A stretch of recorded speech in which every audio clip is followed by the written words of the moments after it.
तुमसे तुम तक के आने वाले एपिसोड में होने वाला है बहुत बड़ा हंगामा, क्योंकि एक तरफ तो अब अन्नू के पापा की जॉब चली गई है।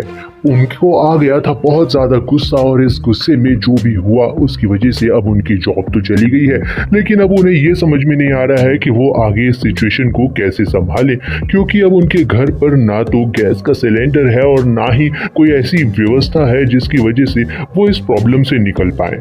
और इसी पूरे चक्कर के बीच में उनकी जॉब का जाना एक बहुत बड़ा झटका हो गया उनके लिए। लेकिन अब सबसे बड़ी बात यह है कि अन्नू को पता चलने वाला है इसके बारे में, और अन्नू अब मांगने वाली है आर्यवर्धन से मदद। और अब आर्यवर्धन जब अन्नू की हेल्प करेगा तो वो सीधे उस दुकान को खरीद कर उस दुकान को सीधे गिफ्ट कर देगा वो अन्नू के पापा को। अब देखना काफी ज्यादा इंटरेस्टिंग होने वाला है, क्योंकि मिस्टर शर्मा इस बात से बेहद खुश होने वाले हैं। वहीं पर दूसरी तरफ जो प्लान कर रहा था अब अन्नू का पड़ोसी, वो तो पूरी तरीके से फ्लॉप होने वाला है, क्योंकि अब दुकान भी आ चुकी है मिस्टर शर्मा के नाम पर। वहीं पर दूसरी तरफ अब वो किसी भी कीमत पर उन्हें ऐसे मजबूर नहीं कर सकता इस शादी के लिए। वहीं पर दूसरी तरफ अब अन्नू भी इस बात से बेहद खुश होने वाली है। उसे समझ में आ जाएगा कि आर्य उससे कितना ज्यादा प्यार करता है, इसीलिए तो अब वो आर्यवर्धन को फिर से एक बार प्रपोज करने की कोशिश करेगी। इस बार आर्यवर्धन भी अपने दिल की बात सुनने वाला है, क्योंकि फिर फाइनली उसकी मॉम ने भी तो यही कहा है कि तुम्हें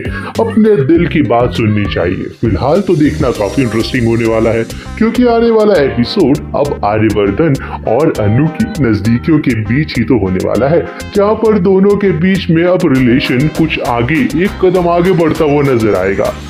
वहीं पर इस बारे में, यानी कि अन्नू के बारे में और इनके रिलेशनशिप के बारे में पता चलने वाला है अब आर्यवर्धन के घर पर, यानी कि अब हर्षवर्धन की पत्नी को सब कुछ पता चल जाएगा कि आखिरकार ये अन्नू कौन है और उसका क्या रिश्ता है आर्यवर्धन के साथ में।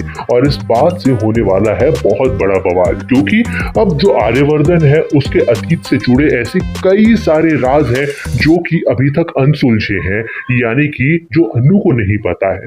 सबसे बड़ी बात यह है कि आर्यवर्धन की जो पत्नी थी वो एक्सीडेंटली नहीं मरी थी, बल्कि उसे मारा गया था, और वो उसमें बहुत बड़ा हाथ एक ऐसे शख्स का है जो आगे आने वाले एपिसोड में बहुत जल्द खुलासा हो जाएगा। लेकिन फिलहाल आपको बता दें, आने वाले एपिसोड में अब अन्नू और आर्यवर्धन के बीच में प्रपोजल का काम होने वाला है। तो तब तक के लिए बने रहिए हमारे साथ में और देखते रहिए सीरियल तुमसे तुम तक।